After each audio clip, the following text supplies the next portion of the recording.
Welcome, everyone, to the Society of Consulting Psychology podcast. My name is Ujjaini Brawley, and I am the 2023 SCP Conference co-chair.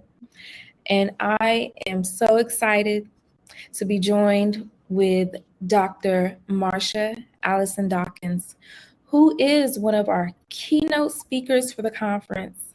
Hello, Dr. Dawkins. How are you doing today? Hi there. I'm doing just fine. Thank you. Thanks for having me. Wonderful. Thank you for joining.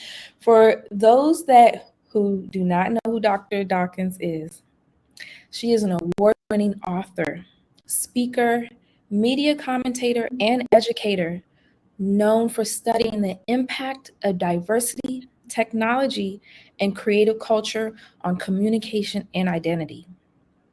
She has received recognition for her teaching and mentoring from USC, as well as numerous other residencies and fellowships from institutions, including Brown University.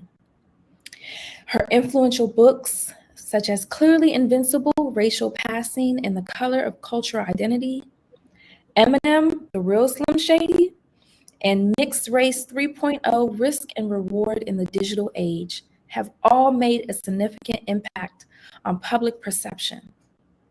Dr. Dawkins is currently a senior research scientist at the Center for Creative Leadership and has recently published a study on corporate responses to the George Floyd murder, examining the authenticity of their commitments to change. Incredible work, Dr. Dawkins. Thank you so much for joining us as the keynote speaker for the conference. My first question to you is, what are you looking forward to the most in this conference?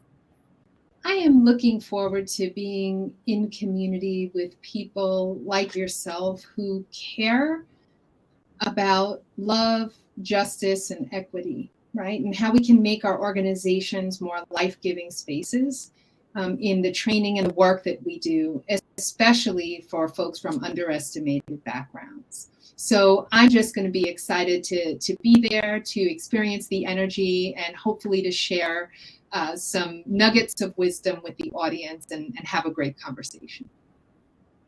Incredible. Thank you. Thank you. Our attendees are excited for you to come and speak. And so I want to know, how do you connect with our conference theme, Conscious Consulting, Authentic Connections for Transformational Communities? Well, I'm so glad you asked that. And it's an interesting story, one that I realize is going to take up the first couple of minutes of my keynote speech. So without giving too many spoilers, authenticity and kind of the way that I interpret it as sincerity is something that I've learned from my family, from my parents, grandparents, all the way back to great-great-great-great-grandparents, some of whom I'll mention in the speech. And so it's that idea of knowing how to operate in the world in a way that allows you some flexibility, how to creatively synthesize opposites, how to be, as I think Martin Luther King called it, tough-minded and tender-hearted, right? And really figure out how to make space for stories and for leaders from unexpected places. And so I'm going to share a little bit about how I came to that as a city kid from New York City and the family that I grew up in, then how I augmented that in my writing and my research, and a few tips that I hope to leave the audience with so that they can continue the journey for themselves. Wonderful. Thank you. Thank you. Without sharing too much of your keynote speech, because I want to know. I know, it's like I just want to tell you everything now, but I have to hold it. But I promise there are some good references in there. So I talk about my books, especially Clearly Invisible. I talk about Eminem. Everyone likes it when I talk about Eminem as a leader from an unexpected place. As I mentioned, I talk a little bit about my family, and I do talk about the work I'm doing now on corporate statements and social responsibility, and how any of us from any location, inside or outside an organization, can begin to make a difference. Okay, well, I'm interested now in learning about. I know you touched on it during our last couple of questions, but what makes your work unique to this world? That's such a great way of asking the question, because when you first shared it with me, I really had to stop and think, right? Because when you're a researcher, when you're a speaker, that's what it's all about, right? I'm not just up here doing anything that anyone else could do. I hope that if my work is at its best, it's communicating who I am, what I have learned, and how I can be of service to others, in my profession and in my community. So it would be an extension of myself. Incredible. Thank you. Thank you. Well, I'm interested in learning, like, outside of work. Yes. What brings you passion in this world? I think my real passion is writing.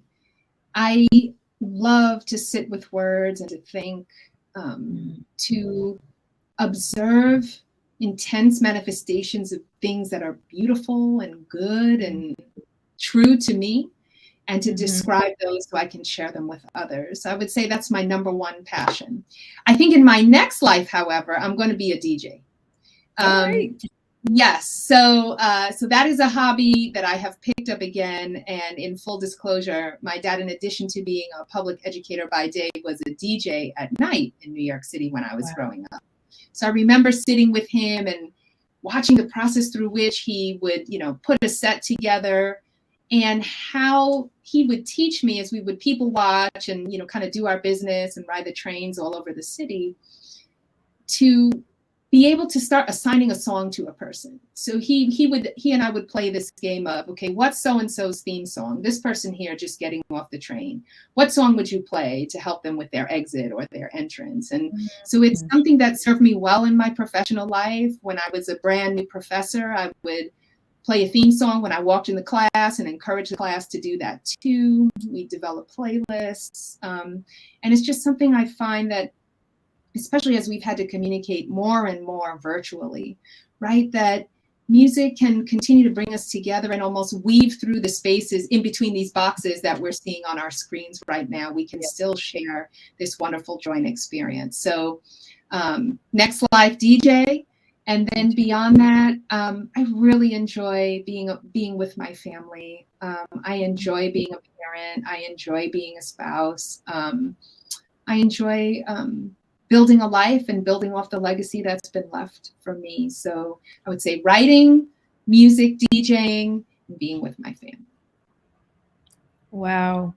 I can just tell that creativity runs in your family, just the way that you speak about your father's passion for music and how it transferred over to you, and how it moves you. And I can see how that is in correlation to writing, the words and the sounds and the vibrations that is placed on the paper that brings those words to life. And even though we live in a day and age of tech and phone and apps, and I love that you're bringing the beauty and the humbleness to pen and paper.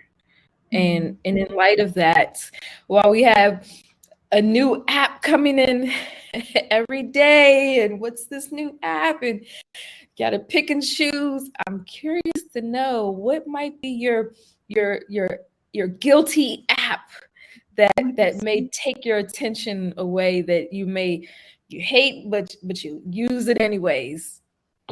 Gosh, I think there are two. So one is TikTok. I refuse to download TikTok to any of my devices, but I'm still friendly enough with so many former students that they just send them to me as text. So I always know what's happening. So I can still say I don't subscribe, but I know what's going on. And then my other guilty pleasure is really a new app that's getting a lot of buzz right now, is ChatGPT.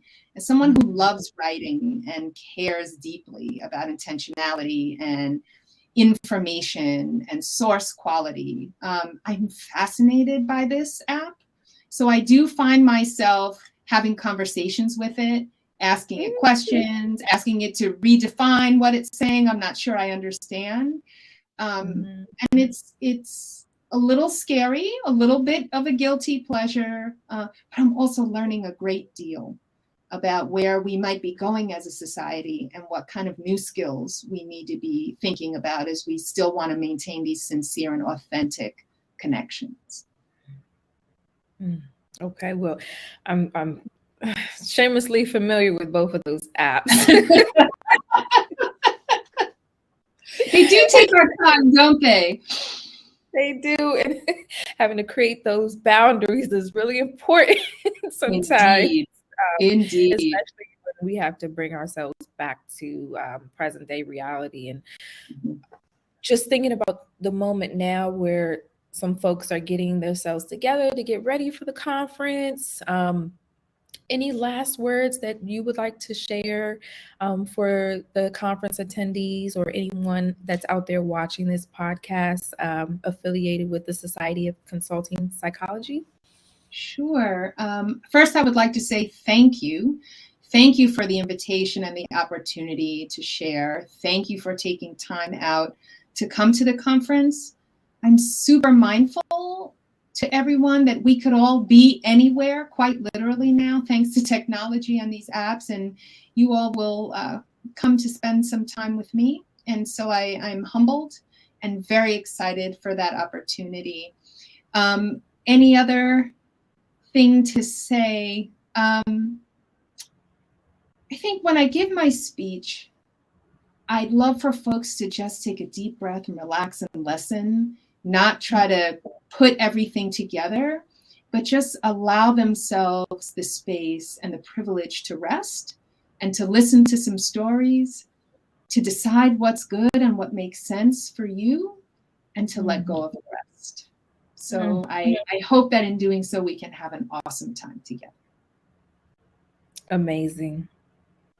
Perfect way to end this podcast, and with your wisdom and the light that you bring, even on this virtual world. I really appreciate the great energy, the positivity, the insightfulness, the mindfulness that you bring, and the intentionality that you bring to this podcast and those viewers out there and to the conferences. So on behalf of the Society of Consulting Psychology, we are delighted and excited to have you as our 2023 keynote speaker. And we look forward to seeing you in a short period of time once the conference comes up. So excited to have you once again. And thank you so much for your time today as well to share your wisdom. You're so very welcome. And it is I who thank you again for this opportunity and this time we can invest together. Thank you. All right. Thank you, everyone. Bye-bye. Bye.